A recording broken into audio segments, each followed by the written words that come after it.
मेरा नाम एहतिशाम है और मेरा काम लकड़ी काटना है, यानी मैं पेशे से एक लकड़हारा हूँ। मुझे आज घर आते बहुत देर हो चुकी थी क्योंकि इशा की अजान बाजार में ही होने लगी थी। जाते जाते मुझे थोड़ी घबराहट होती क्योंकि मेरे घर से बाजार का रास्ता एक काफ़ी सुनसान सड़क से होता हुआ गुजरता था। मैं अक्सर इस सड़क से गुजरता मेरे दिल में तरह तरह के वसवसे आ जाते। चारों तरफ अंधेरा हो और ये सबसे ज़्यादा सुनसान सड़क थी। यहाँ से दिन के वक्त भी गुजरते हुए खौफ आता था। ये तो फिर भी इशा के बाद का वक्त था। अल्लाह तबारक व ताला का नाम लेकर मैं घर जाने लगा। जब मैं इस सुनसान सड़क पर पहुँचा तो मेरा दिल ज़ोर ज़ोर से धड़कने लगा। मैं तेज़ कदम ठेले को धक्का लगाते हुए घर की जानिब चलता रहा कि अचानक तेज़ आंधी चलने लगी। और ताज्जुब की बात यह थी कि आंधी के अंदर तरह तरह की सिसकियां और आवाज़ें सुनाई देती जो कि मेरा दिल दहला देती थी। मैं घबराहट के मारे पीछे मुड़कर ना देखता। ऐसा महसूस होता है कि जैसे यहाँ मेरा कोई पीछा कर रहा है, पर मैं बगैर पीछे देखे आगे देखता तेज़ कदम चलता रहा। अक्सर जब मुझे रात हो जाती ना तो न जाने कैसे कैसे ख्याल आते थे। सुनसान सड़क पर ऐसा क्या था कि मैं घर पहुंचते पहुंचते शदीद बुखार में मुब्तला हो जाता। माँ मुझे हमेशा समझाती कि तुम इशा से पहले घर वापस आ जाया करो, सुनसान रास्ते की वजह से तुम्हारी तबीयत ख़राब हो जाती है। उस सुनसान रास्ते के बारे में बचपन से ही मैंने कुछ बातें सुन रखी थी। कहा जाता था कि इस रास्ते पर अक्सर एक औरत चलती फिरती दिखाई देती है और यहाँ पर तरह तरह की आवाज़ें सुनाई देती हैं। लेकिन ये सब बचपन की कहानियाँ थी। अब तो एक लंबा अरसा गुजर चुका था। ऐसी कोई बात सुने हुए भी मुझे काफ़ी वक्त गुजर चुका था। इन अफवाहों की वजह से अम्मा अब्बा मुझे अक्सर इस रास्ते से आने से मना किया करते थे। लेकिन ये रास्ता मेरे घर के लिए शॉर्टकट था। मैं दिन भर की थकान से चूर हो जाता तो फिर मैं हिम्मत नहीं कर पाता था कि लंबे रास्ते से घर जाऊं। इसीलिए मैं अक्सर इस शॉर्टकट को अपना लिया करता था। मगर अम्मा फिर भी मुझे सुनसान रास्ते से घर आने का मना किया करती थी। मैं अम्मा की नहीं सुनता था क्योंकि सारा दिन इंतज़ार करने के बाद भी मैं इशा के बाद तक चंद पैसे ही इकट्ठे कर पाता था, जिससे घर का गुजर बसर करना मुश्किल हो जाता था। यही सोचकर मैं रात गए तक अपना ठेला लिए बाजार पर घूमता रहता था, बाजार में खड़ा रहता था। हर रोज़ की तरह आज भी मैंने कुछ ज़्यादा कमाई नहीं की थी। आज भी मेरे चेहरे पर सिवाय मायूसी के और कुछ भी न था। मैं शहर के मशहूर बाजार में अपना चाय वाला ठेला लगाए खड़ा रहता था और ग्राहक के आने का मुंतज़िर था, लेकिन अब तक कोई ग्राहक नहीं आया था। शायद गर्मी की वजह से लोग चाय की डिमांड कम कर रहे थे। लोगों को चाय पीना गर्मी की वजह से शायद पसंद नहीं आ रहा होगा, लेकिन मेरे पास चाय की सलाहियत के अलावा और कोई भी काम न था। मेरी उम्र भी कम थी और घर की जिम्मेदारियों के तले मैं दबा हुआ था। घर की जिम्मेदारियों ने मुझे ऐसा अधमरा कर रखा था कि मैं चाहकर भी कोई और काम नहीं कर सकता था। मेरे पास कोई और हुनर भी नहीं था। बाजार में मुझे कोई और नौकरी भी देता नहीं था। यही वजह थी कि मैंने अपना चाय का स्टॉल लगाने का इरादा कर लिया था। मैंने बड़ी ही मुश्किल से ये काम शुरू किया था। ग्राहकों का इंतज़ार करते करते शाम गहरी होती चली गई।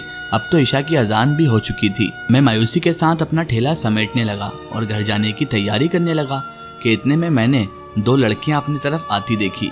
उन्होंने आते ही मुझसे चाय मांगी। मैं उनके लिए चाय बनाने लगा तो थोड़ी देर बाद ही मौसम ने अपना रंग बदल लिया।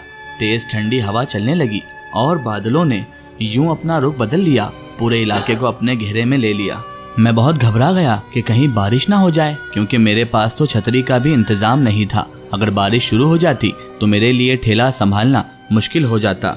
वो लड़कियां जितनी देर चाय पीती रहीं, मौसम ऐसे ही बदलता रहा। उन लड़कियों को मेरी चाय बहुत पसंद आई और वो मुझे मेरी चाय के पैसों से ज़्यादा उजरत देकर चली गई। मैं हैरान खड़ा देखता रहा। मैंने अपना ठेला समेटना और घर जाने की तैयारी की सारी, ताकि मैं जल्द से जल्द अपने घर जा सकूं। रास्ते में उन लड़कियों के बारे में सोचता रहा।